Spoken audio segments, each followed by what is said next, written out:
그럼 정부에서 왜 공공의대만 만듭니까? 공공법대도 만들어야죠. 공공법대 만들어가지고 말 잘 듣는 판검사들 그냥 시민단체 추천으로 뽑고. 네, 존경하는 홍준표 의원님 질의하시겠습니다. 그 복지부 장관에게 내가 묻겠습니다. 네. 정부의 4대 의료정책 주요 내용은 첫째, 의대 정원 확대, 둘째, 공공의대 신설, 셋째, 한방첩약급여와 넷째, 비대면 진료 도입, 이겁니까? 예, 지금 의협에서 문제 제기하고 있는 4대 정책이 그 분야입니다. 네. 이거 발표한 일 있습니까? 예, 발표했습니다. 네. 하나하나 따져 묻기보다도 공공의대 신설을 한번 보면 의대 없는 지역에 공공의대 설립을 하고 인력 양성을 하겠다. 그리고 그 선발 인원은 시민단체 추천이나 시도지사 추천을 하겠다. 이런 식으로 발표한 일이 있습니까? 일부는 맞는 말씀이고 일부는 사실과 다릅니다. 어떤 부분이 맞고 어떤 부분이 틀립니까? 예, 공공의대를 신설하겠다는 것은 지난 20대 국회에서 이미 이야기가 됐고 보건복지위에서 논의를 했습니다. 그리고 그 공공의대는 한 곳에 그전에 있던 서남대학에서 폐교되고 난 뒤 남은 의료 인력 49명을 그 졸업 입학생을 받아서 그 수를 가지고 공공의대를 만들겠다는 것을 정부가 의도를 이야기했습니다. 따라서 의대가 없는 지역에 일률적으로 공공의대를 만든다는 건 사실과 다릅니다. 그러면 이 정책을 발표하면서 전문가 공청회라든지 여러 가지 절차를 거친 일이 있습니까? 공공의대에 대해서는 복지위 내에서 공청회를 거치고 다 여러 번 시도를 했습니다마는 여야 간의 합의를 못 봐서 공청회를 개최하지 못했습니다. 아니, 지금 국회 일을 물어보는 게 아니고 복지부 차원에서 그렇게 한 일이 있느냐 이 말이에요. 복지부 차원에서는 공청회를 개최한 바가 없습니다. 네. 정부 정책을 중요 정책을 결정하면서 전문가 공청회도 안 거치고 이런 식으로 발표를 하는 사례가 종종 있습니까? 이 공공의대만 한정해서 말씀을 드리면 공공의대는 보건복지위 내에서 20대 국회 내에서 쭉 논의를 계속했습니다. 아니, 국회 이야기를 하지 말고 네. 복지부 입장에서 그래 한 일이 있느냐 내가 물었습니다. 이건 뭐 어떤 정책 전문가 의견을 수렴하지 않고 네. 일방적으로 이런 식으로 발표한 사례가 있느냐 이 말이에요. 그러니까 없을 거예요. 예, 의원님. 예. 이 언제 정책을 말씀하시느냐에 따라서는 대답이 좀 달라질 것 같습니다.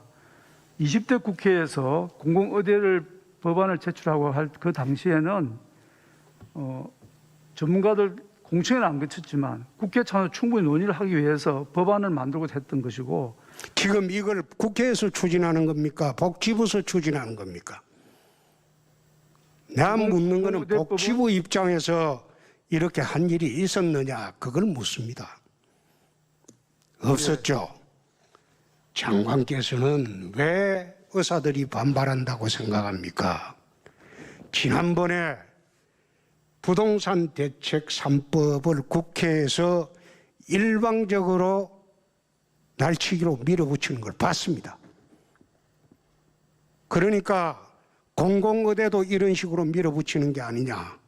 시민단체 추천으로 입학을 하고 그리고 소위 삼류의사 양산하는 이런 제도를 계속 밀어붙일 수도 있다. 그러니까 지금 파업을 하고 있는 거예요. 장관께서 그걸 아셔야지. 그것도 모르고 지금 국회 20대에서 한 일이 있다 없다 그걸 지금 논하는 자리가 아니지 않습니까? 그래서 장관께서는 이런 식으로 복지 행정을 하려고 하면 장관으로 앉아있기가 어렵습니다. 지난번에 광화문 집회에 참가한 사람 전화번호는 어떻게 수집을 했습니까? 장관님이 수집을 해서 경찰에 줬다고 하던데 어떻게 수집을 했습니까? 예, 저희들이 수집한 것은 아니고 방역 차원에서 그 광화문 집회에 모인 사람들을 검사를 받게 하기 위해서 전화번호를 파악해달라고 경찰청을 통해서 각 전화국에 요청을 했습니다. 아니, 감염병 예방법에는 어떻게 되어 있습니까? 감염병 환자 또는 감염에 의심이 있는 사람의 위치 추적을 할 수 있게 되어 있죠? 네, 그렇습니다. 법에. 그럼 그 수만 명이 다 감염병 의심자입니까? 그건 아니죠. 그 법 취지에 반하는 행동이죠.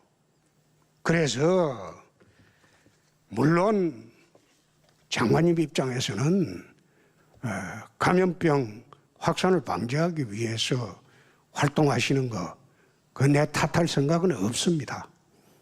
그러나 법의 범위 내에서 활동을 하는 게 그게 맞습니다. 이번에도 지금 정부 4대 의료정책 이 발표를 하실 때도 적어도 의협하고 의사단체하고 또 의료 관계자들하고 전문가 공청회도 하고 그리고 협의를 하고 그렇게 발표를 하셔야죠. 그렇지 않고 일방적으로 삼류의사를 시민단체 추천으로 뽑을 수 있게 하는 이런 공공의대를 만들겠다 이렇게 하는데 반발 안 하면 그 의사도 아니죠. 그럼 정부에서 왜 공공의대만 만듭니까? 공공법대도 만들어야죠. 공공법대 만들어가지고 말 잘 듣는 판검사들 그냥 시민단체 추천으로 뽑고 공공약대도 만드십시오. 에?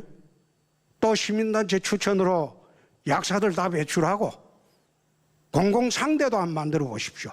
금융인들 그리고 회사원들 중에 CEO들 전부 시민단체 추천으로 그래 뽑죠. 그건 아니죠. 그래서 장관님이 더 이상 의료인들과 이 코로나 전국에 대립하는 것은 옳지 않다. 그리고 절차가 잘못됐다. 그걸 명심하시고 잘 마무리 좀 해 주시기 바랍니다. 예, 국토부 장관 나오셨습니까? 의원님, 저도 조금 발언을 드리겠습니다. 의원님 주신 말씀 잘 새겨 듣겠습니다. 제가 한두 가지만 말씀을 드리고 싶은 것은 의협에서 지적하는 4대 정책 중에서 비대면 진료의 경우에는 지난 한 14, 15년간 쭉 논쟁이 되어 온 그런 정책입니다. 그것이 장관님, 제가 물은 거는 공공의대 신설입니다. 예, 딴 것은 내가 묻지 않았어요. 예, 4대 정책을 공공의대 신설에 대해서만 답변하세요. 예, 공공의대에 대해서도 말씀을 드리겠습니다. 공공의대에 대해서도 앞서 말씀드린 것처럼 폐교되는 서남대학의 정원 49명을 받아서 그 지역에 공공의대 형식으로 의대를 만들고자 한 것이 2년 전에 이미 법으로서 발의가 되었습니다. 그것을 20대 국회에서 통과를 안 시키고 폐기를 했기 때문에 그것이 되살아나서 21대에서 다시 상정되는 과정에서 일어난 일입니다. 이상입니다. 국토부 장관 나오셨습니까? 네. 어디 계시죠? 예. 예. 우리 장관님이 이제 2017년도 5월 30일 날 예정이 되시고 취임을 하신 지가 6월 23일입니다. 그러니까 한 3년 넘었죠? 네네. 예. 장관님이 3년 넘게 국토부 장관을 하시면서 부동산 관련 대책을 23번을 발표를 했습니다. 맞죠? 그건 뭐 생각하시는 거에 따라 다르고요. 저희는 종합대책을 5번 답변이 발표했습니다. 예. 좀 그렇습니다. 부동산 23번째로 대책을 발표하셨는데 지금 부동산 거래 규제 양도세 중과로 주택시장이 마비가 됐고 부동산 과표 세율 인상으로 다주택자는 물론 1주택자도 세금이 폭증을 했어요. 임대차 3법으로 전세제도가 붕괴됐고 전세입자가 월세 및 임대주택자로 지금 전환이 되고 있습니다. 정상적인 부동산 정책이라면 대학 졸업하고 월세 살다가 전세 갔다가 13평짜리 아파트 사고 그 다음에 24평 사고 이렇게 키워가는 그 부동산 제도가 정상적인 거죠. 지금 이런 식으로 하면 45평 주택 팔고 35평 아파트를 살 수가 없어요. 세금으로 다 뜯기고. 그래서 지금 또 공시지가를 급격히 올리는 바람에 세금이 지금 폭증을 했습니다. 세금은 조세의 종목과 세율은 법률로 정한다고 했는데 이 행정기관에서 공시지가로 세금을 정하는 그런 시대가 돼버렸어요. 그래서 지금 부동산 대혼란 이런 일을 초래한 장관께서는 스스로 물러나는 게 옳지 않느냐 그런 생각을 하고 있는데 어떻습니까? 답변을 좀 드릴까요? 네네. 네. 먼저 저희가 말씀하신 내용이 많아서 다 말씀드리기는 좀 그렇고요. 전세가 월세로 전환되고 있다 이렇게 말씀을 하셔서 그런 기사들도 많고 그래서 저희가 좀 확인을 해봤습니다. 그랬는데 올해 6월 넷째 주부터 8월 넷째 주까지의 전세와 월세를 저희가 비교해 보니까요. 올해가 작년이 전세가 62%였는데 올해 63%로 오히려 1%가 늘었고요. 월세는 작년에 37%였는데 올해 36%입니다. 그래서 이게 좀 사실과 좀 다른 면이 있다 이런 말씀을 드리겠습니다. 그리고 아까 공시가격 현실화에 대해서 말씀하시면서 공시지가를 행정부에서 결정함으로 해서 이 세금을 행정부가 정하는 게 아니냐 이런 취지의 말씀을 하신 걸로 알고 있는데요. 공시지가를 결정하는 것을 국토부가 하도록 되어 하는 것은 저희가 자의적으로 하는 게 아니고요. 법에 이렇게 하게 되어 있습니다. 저희는 법에 따라서 행정을 집행하는 것이고요. 공시가격 현실화의 문제는 과거에 공시가격이 주택의 유형이라든지 주택 가격에 따라서 현실화율이 공평하지 않았습니다. 그래서 저희가 이것을 주택의 유형, 주택의 가격에 따라서 공시가격이 공정하게 설정될 수 있도록 하는 문제에 대해서 지난 2년 동안 작업을 했었고 또 공시가격 현실화 로드맵에 대해서 마련하도록 작년에 법이 개정돼서 올해 10월에 공시가격 현실화 로드맵에 대해서 발표할 예정입니다. 그리고 저에 대해서 물어보신 문제에 대해서는 저는 하시라도 책임을 질 자세가 되어 있다는 점을 말씀드리겠습니다. 네.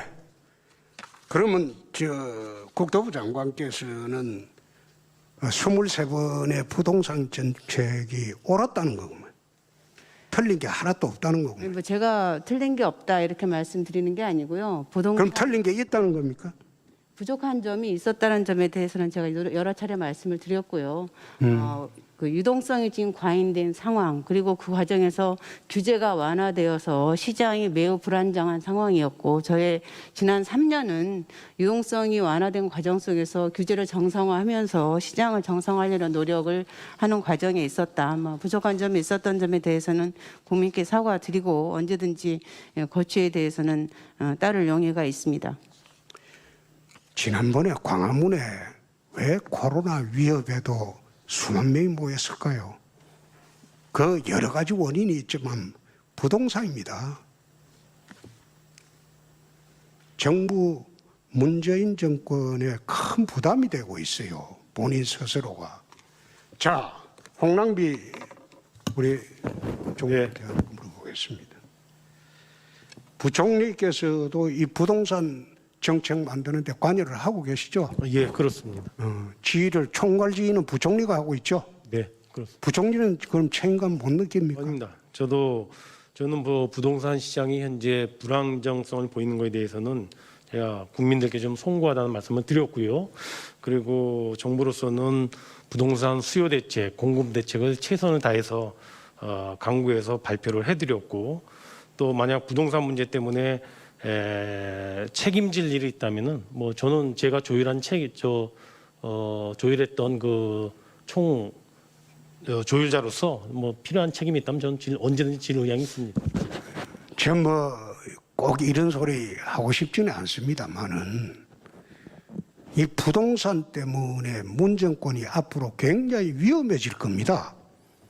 그러면 이 부동산 정책을 잘못 수립하고 추진한 그 책임자들이 책임을 지는 자세를 스스로 보여야 되는데 아무도 책임지는 사람이 없어요.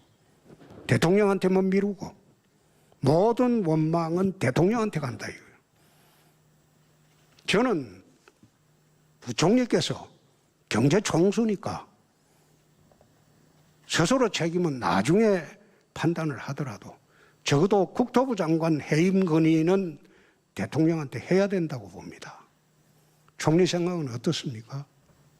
예, 장관님, 의원님, 먼저 부동산 시장에 대해서는 제가 보건대 6월, 7월 달에 상당히 불안정성을 보였지만은 저는 정부의 정책에 의해서 상당 부분 진정세로 들어가고 있다고 판단합니다. 난 그래 보지 않아요. 그러니까 거기에 대해서는 판단이 틀린데요. 네. 예, 자, 그럼 하나 더 예를 들어볼게. 최근에 강남 압구정동에 평당 1억 시대가 온다고 합니다. 그게 정상입니까? 의원님, 제가 평당 1억 시대가 온다고 합니다. 통계로 제가 말씀을 드릴 텐데요. 그게 정상적으로 안정화로 돌아서는 겁니까? 지금 서울 시내 아파트 가격 상승률이라든가 특히 강남 4구의 아파트 가격 상승률이 8월 넷째 주에 몇 퍼센트 상승했는지 혹시 의원님은 통계로 갖고 지금 지적하시는 건가요? 부동산 정책을 잘했다는 겁니까? 아닙니다. 제가 아까 말씀드린 것처럼 지난번에 과거 부동산 시장이 굉장히 불안정성을 보였기 때문에 정부가 강력한 대책을 했고요. 강력한 대책에 의해서 저는 부동산 시장이 이제 전정적으로 안정세로 이행해 가고 있는 과정이라고 저는 생각을 하는데 이제 잠깐만 장관 의원님께서 23번의 대책을 내놨어요. 23번 23번의 대책을 내놓고도 지금 이 판인데 더 이상 대책이 뭐가 나옵니까? 의원님, 저는 23번 대책이라는 거에 대해서는 언론이 희화한 거라고 생각을 합니다. 저희가 큰 대책은 제가 보건대 6번을 내놨습니다. 3년 반 동안 6번의 대책을 내놨고 그 대책의 보완적인 거라든가 또는 주택 공급에 대한 로드맵을 발표한다든가 이걸 전부 그 부동산 시장 불안정성을 대책으로 23번, 4번이라고 하는 얘기를 하는 거고요. 실질적으로 제가 보기에 큰 대책은 6번입니다. 6번도 많다면 많은 거지만은 정부로서는 그렇게 지금 말씀하신 것처럼 3년 반 동안 23, 4번 정도의 대책을 남발하지는 않았다고 저는 생각을 합니다. 그럼 총리께서는 부총리께서는 부동산 대책은 잘 세웠다. 의원님, 잘 세웠다는 표현을 제가 드린 건 아니고요. 정부도 그만큼 부동산 시장이 불안정성을 보이고 또 투기적 소요에 의해서 굉장히 시장이 울렁거린 적이 많이 있어서 6번씩이나 큰 대책을 했고요. 거기에 또 적은 대책까지 하면은 뭐 훨씬 더 많을 거로 생각이 됩니다. 그래서 잘했다는 게 아니고 정부도 시장을 안정화시키려고 여러 번 대책을 했는데 23번, 24번 이런 거는 저는 정부를 공격하기 위해서 좀 너무 지나친 표현이시다 이렇게 생각을 합니다.